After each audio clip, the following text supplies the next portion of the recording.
Yeah, sorry for the length of the talk. I wrote it before I really knew exactly what I was going to be covering. But my main goal is to say that we need to get more people to start building communities with specific goals that work together to support each other and grow more developers in the country. So like, I 100% agree with pretty much everything Dee said. And I think that I'm coming at this from the angle of doing this in an online space, because especially as indie game developers, we do a lot of things online. We have to be online to sell our games most of the time. I guess you could sell offline things if you're really weird. But we need to be online, and doing things online is a massively important part of our business. It's also a really, really good funnel. So you can have physical events, you can have physical places, but when people are online, then they don't necessarily need to be somewhere. So one of the things is maybe we need more online places that are mobile friendly. Maybe we need more online places that are accessible to people who can't get to events like this. So hi, my name's Danny. I run QCF Design. Desktop Dungeons is a thing that happened, and now I'm making new games, which is really fun. I matriculated at basically the same time as StarCraft. God knows how I passed anything. And I wanted to make games, but that wasn't a real thing you could do, so I didn't. The only reason my career exists now is because I accidentally started a game dev community in 2005, online on a forum that a friend of mine ran. Running communities has been a large part of my life since then, and basically been kind of my first job. My second job is running an indie community, and like last year when I stopped doing a lot of that, it was really weird, because it's like, oh wait, I have all this time, what do I do now? So I ran game.dev until 2012. I moderated the MGSA community forum until 2016, and I've run the Desktop Dungeons forum and Steam community since 2011 and 2013. So those are two separate places. One is a forum we run on our website for our beta users, and the other is the official Steam community. Steam communities are really bad. Like, wow, okay. I, back of the envelope, calculated that I hit 10,000 hours of running communities, specifically just dev communities, sometime in 2014. Which I think is a thing that a lot of people don't really realize you can spend your time doing. And what does it mean to have 10,000 hours being a community person? Yeah. Because communities are just free, right? I mean, they just happen. They're just there. But the reality is that online communities are hard. They're complex spaces, and there's really not much formal learning out there about them. Most of the mods and leaders that I know and that I meet at events and stuff had to learn a lot of these things on their own. And it's no secret that the internet, and specifically the games internet, is pretty much a massively hostile place to anyone that is in any way marginalized or not kind of your standard assumed default human at the moment. And one of the major reasons that I left MGSA was my own personal frustration at failing to make it as supportive as I wanted it to be, especially in the aftermath of Gamergate and the seriously broken racial skewing in the South African games industry. These things really bothered me, and not being able to fix them was a huge thing that made me really angry. And I think I'm kind of seen as historically getting massively angry on the internet and at the internet, and that's probably one of the major reasons why. Since then, since I left MGSA, I've been exploring other online development communities and finding out what they do and how they work. And I believe there's a lot that we locally can do better. And yeah, like I said, online communities are a large part of doing things in game development, especially indie game development. So potentially what I'm really speaking about now is development communities, but a lot of the things I'm talking about are useful and necessary for game just general game communities, like your Steam forums and things like that. And yes, I am aware that I'm an empowered cis hetero white dude, so it's totally easy for me to hand wave at these issues. I am trying to address them, and I realize that they are way more impactful for other members of the audience and also other members of the community, and a lot of people who aren't here because they can't be. So yeah, I'm privileged as fuck, and I know, and I'm trying to do more. So the basics.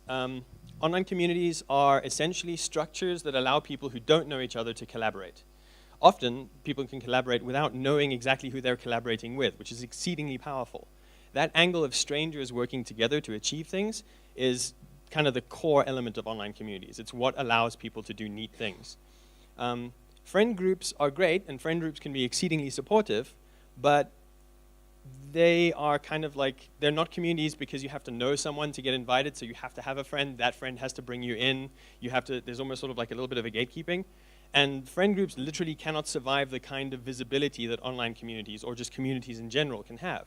When we are looking at a friend group and we're not part of it, we call that a clique and we get pissed off about it. So for a community to work, it has to allow random people to discover it and to start collaborating. And one of the things I've been seeing recently is that it's kind of difficult to get random people to see the online communities that exist in South Africa. And that's one of the things we need to change. And my core thesis is if we have more communities, that'll be an easier way, and those communities are better focused, we'll probably be able to get more people involved. And sometimes the collaboration that comes out of online communities is really cool, and it helps people grow careers and make cool shit. And other times, it's about working together to harass people or get horrifying orange shitbags elected. And in both cases, people are empowered by their relationships with others that they wouldn't have had otherwise, and things that they wouldn't have been able to, they're achieving things that they wouldn't have been able to achieve in isolation. Some of those things are good, some of those things are bad, but they're things that weren't possible without that community. And the massive difference between those two extremes is the culture of the community that they're enabled by. So most of this talk is about this culture of online spaces and how you manage that culture. So there's a number of types of culture that affect online. The first one is macro culture. That's the culture of the society that the community arises from and exists within that determines who has access to the community and how much they can participate in it. In South Africa, this is massively important. This is factors like who has access to technology, who has the time to come to events, who has transport, et cetera, et cetera, et cetera. That is a huge issue. There's your performative culture. So that's the element of your community that determines which members get seen as influential or successful within it. These are the members that other people want to be like. These are the members that other people treat well or see as the ones they want to emulate. Online communities are essentially fossilized relationships between people because you get to see like this progression of a relationship over time. And how people interact with each other creates the content that other people learn from and see. And interaction is like your core element of a community. So this performative culture is massively important. Your normative culture determines what frameworks are available for how the community addresses problems. And also how they're what the community uses to determine what they should even be talking about, or the things that they are going to raise and communicate with each other. It's the language that's used in the forum or in the community. It's the way that people interact with each other when dealing with common problems or common questions, that sort of thing. It's also how a community decides what this community is about and what it isn't about. And finally, there's the assumed culture of a community. That's the culture that participants who are either just becoming part of or outside or even in the community ascribe to the community itself. Basically, it's a projected thing of people viewing the community and going, can I interact with this or not? This is the culture I perceive them as having. Often things like imposter syndrome come from this. The idea that you have to learn how to make C++ engines before you can make a game. And also not being the correct kind of person to participate in this community, being somehow wrong or somehow not welcome, very much comes from the idea of assumed culture. So, again, you have your macro culture, which is the world outside. You have your performative culture, which is the rewards that the community bestows on people. You have your normative culture, which is how and what is said in the community. And you have your assumed culture, which is what it looks like from people that are outside. Unfortunately, all these cultures interact with each other to exclude or support, and as with culture as a whole, the default is exclusion, unless something is expressly done to counter that. So, hence the concept of managing culture, which appears to be a lot like gardening. Community culture is a dynamic thing. It's constantly changing and evolving, mostly because it's based on the perceptions of people seeing the current snapshot of your community.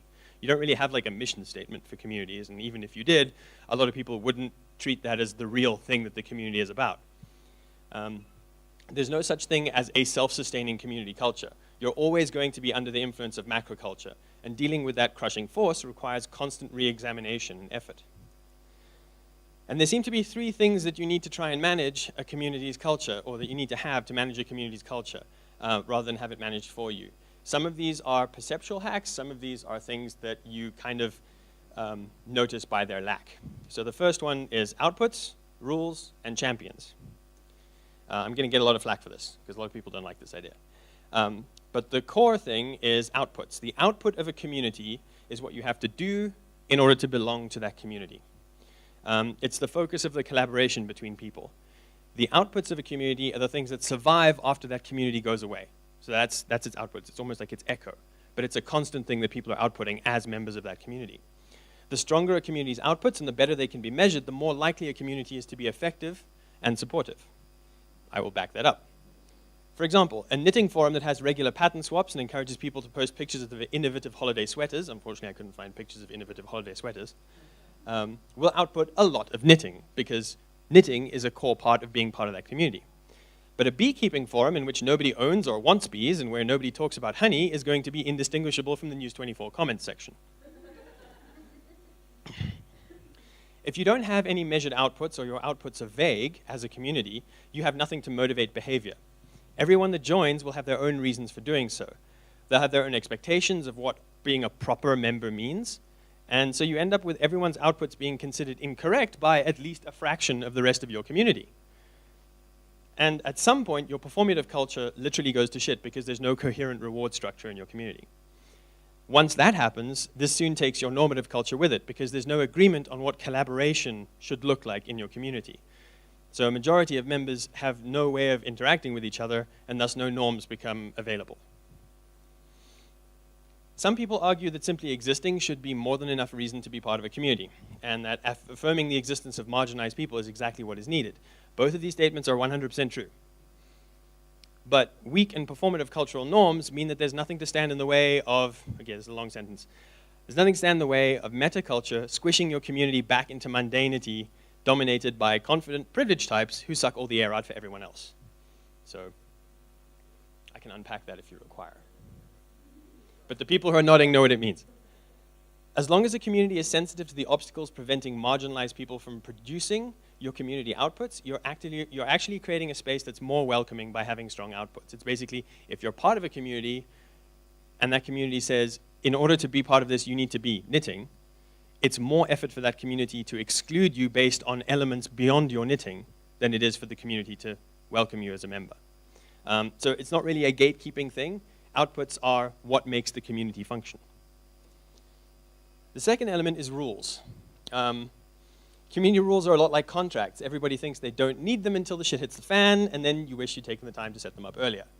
So have rules. Have rules. Rules are good. Okay. That said, no set of rules is going to cover every situation. Yay, incompleteness theorem. And trolls are going to gleefully exploit any gaps you leave in your rules. So you will always get trolls. But having strong outputs can be a huge help in resolving conflicts that your rules can't address. It's much easier to identify a troll if they're not producing what your core outputs are. You're basically just like, well, you're not a useful member of this community. Bye. So a good set of rules can include elements like an enumeration of who is welcome here and what you expect from members. Specific tools to fight against metaculture, so make it clear that things like sexism, racism, discrimination against LGBTQIA members, and erasure or gaslighting and rhetorical tricks are simply not acceptable behaviors here. Language that focuses on behaviors instead of people. You're policing your performative culture with this sort of stuff, so talk about actions that can be changed rather than people that should be excluded or not excluded, because a lot of people get massively afraid of this idea of being excluded, especially if they're used to having a voice. If you focus on people being unacceptable, then your performative culture becomes way more likely to be dominated by the same kind of butthurt and reactionary bullshit that creates not all men and movements like that, so don't do that. Another element is that you need an awareness of your assumed culture. So what the enforcement of your rules looks like is a strong signal to people who are just discovering your community. Public warnings for crap behavior can send messages to marginalized readers that they're actually welcome in your community, unlike everywhere else online. You also need overrides for dealing with toxic shit. You need a big red button. If someone harasses anyone or has done so outside of your community or uses, SJW as a pejorative, why, kick them the fuck out. If your community output isn't arguing with complete shitbags, and very few communities are that, except for maybe all of Facebook, then you're not going to get anything useful out of them. They're not going to participate in your core output of your community at that point. And all they'll do is damage your culture to the point where nobody else is able to do that as well. So get rid of them. And you also need a means to deal with meta discussions. This is kind of a thing that's popped up more recently over the last year or two. Meta discussions are a huge way to basically just like gish gallop online places and turn them into these quagmires where nothing meaningful happens and everybody just talks about the meta discussion of should we allow this, should we not allow this, fuck off. You probably shouldn't. Okay. You're starting from a perspective of inclusion and not casting that open for debate. Unless your community output is educating privileged people about their privilege, again, not many places are like that except for all of Facebook. That's not your burden to assume. Send them somewhere else to get educated, and they can come back when they're educated and be useful members then.